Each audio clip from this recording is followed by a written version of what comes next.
Samahan niyo akong magluto ng aming dinner. It's currently 6:30 in the evening. At yan, nagpabulak na ako ng tubig. Nilagyan ko ng asin. At ilalagay ko naman ngayon yung green beans dyan sa nabulak na tubig. At yung ating carrot. Palalambutin lang natin yung carrots at saka green beans. At sa kabilang parte naman, nagiinit na rin ako ng kawali. Tapos lalagyan natin ng olive oil. Hintay natin uminit para mailagay na natin yung ating mga isda. Tapos nilagyan lang natin ng asin. Yung isda na yan. 1 kilong merluzzo yan. Fileto di merluzzo. Nilagyan din natin ng paminta. So massage para pumasok lahat ng asin at paminta. Tapos kabilang side naman, ganun din ang proseso, asin at paminta lang naman ang inilagay ko dyan. Then, ipiprito ko na dun sa olive oil na ininit ko. Yan, lahat sila. Basta ko ano lang yung magkakasya sa unang batch kasi parang 3 batch yata yun kasi 1 kilo nga yung aking binili. And good lang yan for 4 person kasi ang mga ano ko ay mahihilig kumain ng isda. In the meanwhile, habang nagluluto ako, so sitting pretty ang aking mga mag-ama dyan habang nanood sila ng TV. Si Amelia nag-aayos ng kanyang merienda for school tomorrow. Tapos balikan natin yung pinipilito ko. So yan, babaliktarin mo lang siya. Makikita mo naman pag oras na ibabaliktad, pag yung tabi niya ay napuputi na at yung nasa gitna ay mapula pa rin. So, ibig sabihin, it's time na para baliktarin kasi luto na yung ilalim. So, yun naman kabilang side. Tapos, set aside ko lang siya. Nung na-set aside ko siya, sa same pan, nilagay ko naman yung mushroom. Wala akong inilagay dyan na mantika or butter kasi yung mushroom ay magtutubig. Hinalo-halo ko lang yan at makikita nyo naman naglabas na nga siya ng kanyang sariling tubig, yung mushroom. Nung naiga na yung kanyang sariling tubig, yan, it's time to put na ang butter.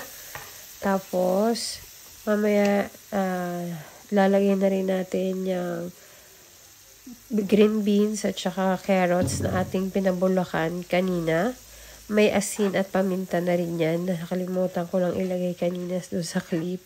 Pero may asin at paminta na rin yan. So, igigisa lang natin yan para meron tayong side dish doon sa ating merluzzo. Nung well-combine na lahat ang ingredient at saka yung mga lasa ay okay na, isa-set aside ko lang yan. Diyan din natin sa pan na yan, lulutuin yung sauce ng ating isda. Ngayon naman, gagawa tayo ng slurry. So, 2 teaspoon ng cornstarch. Tapos, nilagyan ko lang siya ng water. Dissolve sa water lang yan. Tapos, set aside lang natin yung ginawa nating slurry para mamaya. Same pan. So, dyan naman tayo magagawa. Nakakita ko sa rep ng suko de arancia.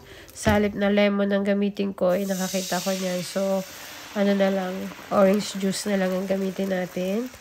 Tapos, i-dissolve ko lang yan ng konti, pabubulanghan ko para yung acid niya ay medyo mawala. Nilagyan ko rin siya ng konting tubig.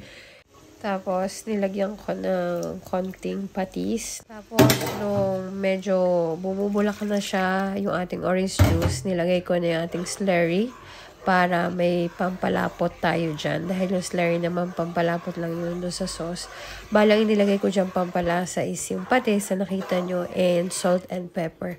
At syempre, huwag nyo siyang kalimutan tikman para ma-adjust nyo yung lasa kung kulang pa sa asin, kulang sa tamis, depende sa inyo. Ganyan ang bumubulak at nakikita nyo na medyo malapot na siya. Babaan nyo na yung temperature ng apoy o ng induction.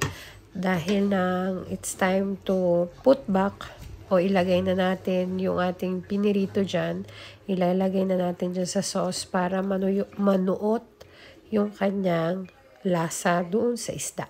Siguraduhin lang natin na masalansan natin mabuti yung mga isda para habang bumubulak pa rin siya ng mahina ay mababasa pa rin siya ng sauce para magkaroon pa ng mismong lasa yung ating fileto, yung isda natin na merluzzo. So, yan. Kung kaya nyong dahan-dahanin para ma-press down siya para yung pag ginayat mo, tinikman mo talaga yung isda ay nandun yung sarap ng sauce.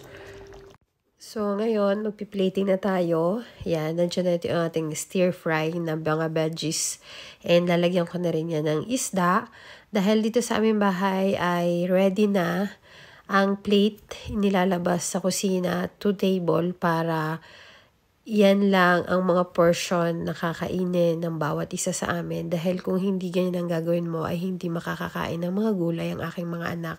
So, isa ako sa nanay na dapat ang mga anak ko ay kakain ng gulay. Kahit ayaw nilang gulay ay pipilitin nilang kainin. Kasi sa amin, ang policy namin sa bahay ay kung ano ang nasa plato at yun ang nasa harapan mo, yun ang kakainin mo. So, yan. Kita niyo naman at dinadala ko na sa table. Bali, akin na yung portion. Nabigyan ko na silang lahat. Meron kaming crackers dyan. And yan yung kay Amelie. Meron lang siya ni sprinkle na onion. Yan naman yung kay ate. So, ganyan dito sa bahay. Kailangan portion by portion para makakain sila ng gulay. Tapos, si Anthony naman ay nagbukas ng white wine. Kasi white wine talaga ang partner na isda, at dito ko lang din yun sa Italy natutunan. Pag isda, kailangan white wine, at pag karne ay red wine. O, yan na ang ating kinain for dinner. Thank you guys for watching. Please subscribe. Bye!